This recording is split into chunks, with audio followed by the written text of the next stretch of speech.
नमस्कार।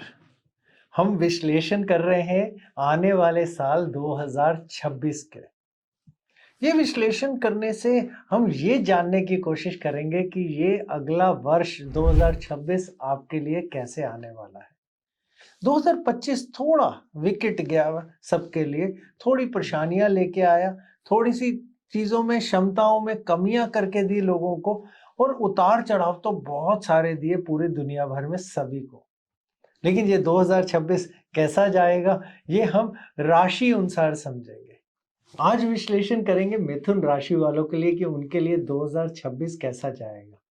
2026 मिथुन राशि वालों के लिए ये बहुत ज्यादा सीरियस, यानी बहुत कहते हैं ध्यान देने वाला, कैरियर को बढ़ाने का साल है। ये संदेश आपके लिए बहुत साफ है कि ग्रोथ स्पीड से नहीं, लगातार कंसिस्टेंसी यानी अपने कदम पक्के रख के चलने से बढ़ेगी। तो पहले बात करते हैं शनि की। शनि मेष राशि वालों के 12वें भाव में रहने वाले हैं और 12वें भाव को एक्टिव करेंगे, जो है खर्च का, आपकी नींद का, आपके विदेश में जो कार्य होते हैं उसका, थोड़ा अकेलेपन का, थोड़ा अध्यात्म का भी। और दृष्टि डालेंगे दूसरे घर पे, 6वें घर पे और 9वें घर पे। इससे बढ़ेंगी जिम्मेदारियां और थोड़ी आपको सीमाएं बना के रखनी पड़ेंगी। जब गुरु की बात बोलें तो शुरू में वो मिथुन में होंगे, वक्री से फिर मार्गी होंगे, फिर 2 जून को वो कर्क में चले जाएंगे, फिर 31 अक्टूबर में वो सिंह राशि में चले जाएंगे।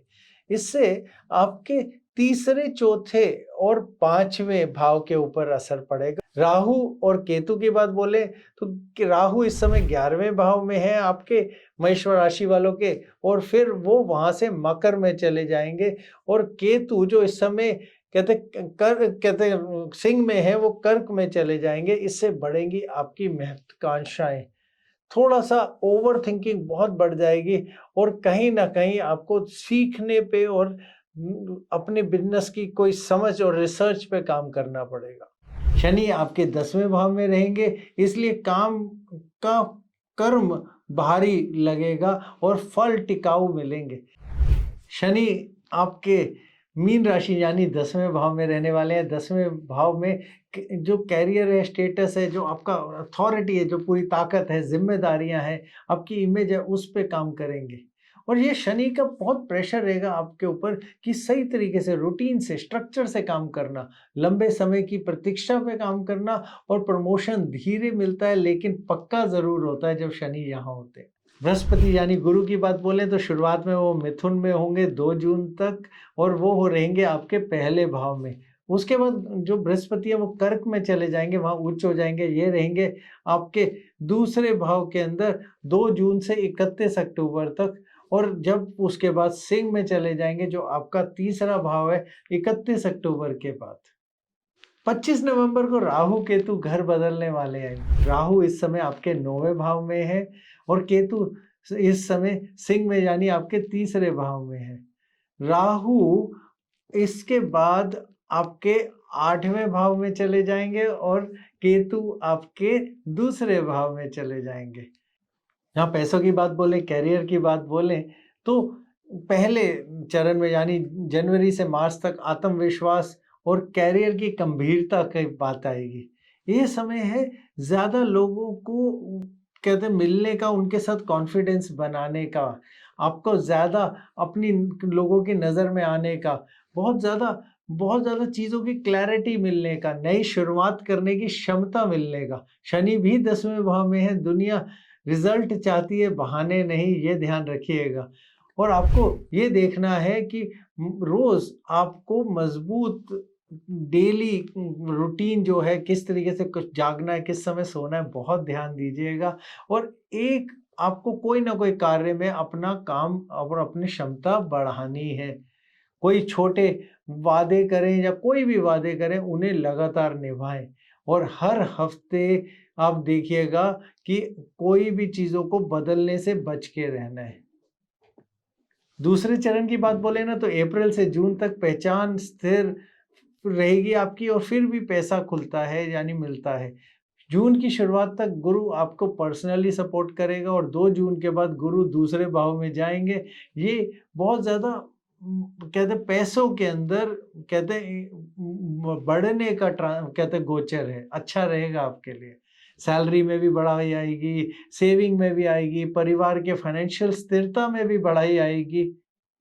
तीसरे चरण में जुलाई से सितंबर में सिस्टम की बात आएगी, फाइनेंशियल स्ट्रैटेजी के की बात आ जाएगी। ये एक हम ये बोले तो आगे बढ़ने का फेज है या चरण है। शनि 10वें भाव में है और आप गुरु को अश्लेषा के नक्षत्र में चले जाएंगे तो ये निगोशिएशन बातचीत में ताकत देते हैं और जो भी बातचीत और एग्रीमेंट्स वालों की बात होती है उस पर बहुत डिटेल्स भी दिखाई देती हैं। जब तीसरे चरण में देखें तो सभी डील्स लिखित और साफ रखें। टैक्स और कोई भी जो किसी को बिल वगैरह भेजें बहुत ध्यान से देखें। नींद सुरक्षित रखें, यानी थोड़ा ध्यान और आराम पे भी ध्यान दें और कहीं ना कहीं क्लाइंट या पार्टनर को ओवर प्रॉमिस या ज़्यादा वादे नहीं करें। चौथे चरण में अक्टूबर से दिसंबर तक जब बात बोले ना, स्किल और मार्केटिंग की बात पे बात आएगी। फिर कोई भी अगर फाइनेंशियल शिफ्ट यानी जो आपका कहते हैं क्षमता है उसमें कुछ ना कुछ शिफ्ट और बदलाव आएंगे फाइनेंशियल के हिसाब से। 31 अक्टूबर के बाद गुरु आपके तीसरे भाव सिंह में पहुंच जाएंगे और इससे मार्केटिंग बढ़ेगा, आपके लोगों से कांटेक्ट बढ़ेंगे, लोगों से बातचीत बढ़ेगी, लोगों के साथ मेल जोल पार्टनरशिप बढ़ेगा, नेटवर्किंग यानी मिलना बढ़ेगा, सांस भी बढ़ा देगा और शॉर्ट ट्रैवल यानी इधर आना जाना ज़्यादा काम के लिए और बिजनेस को एक्सपैंड करने के लिए ताकत देगा। लेकिन नवंबर के आखिर में राहु 8वें भाव में आ जाएंगे।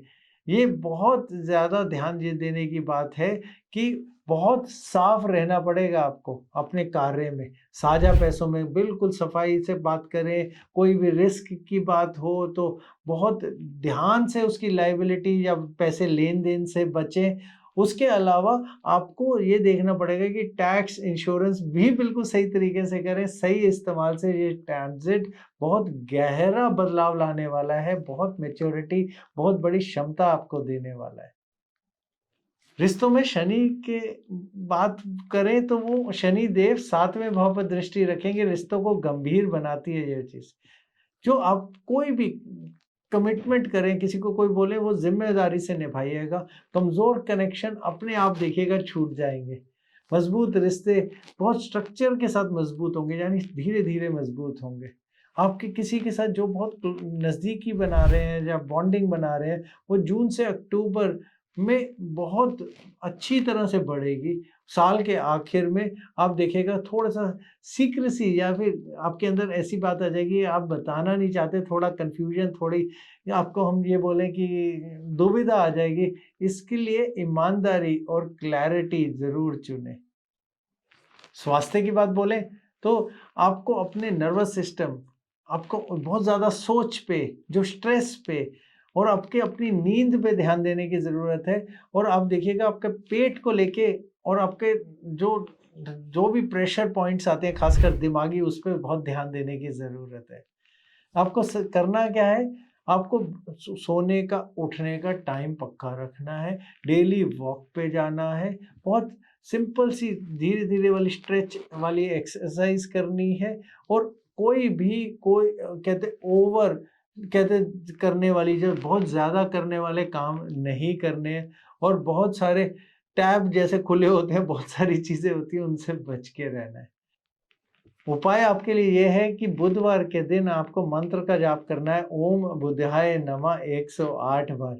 और अब देखिएगा कि जब भी आप दान करेंगे, खासकर हरी मूंग दाल का दान करेंगे, देखिएगा बहुत फायदा होगा। आपके लिए शुभ रंग है हरा और आपके लिए लकी नंबर है 5।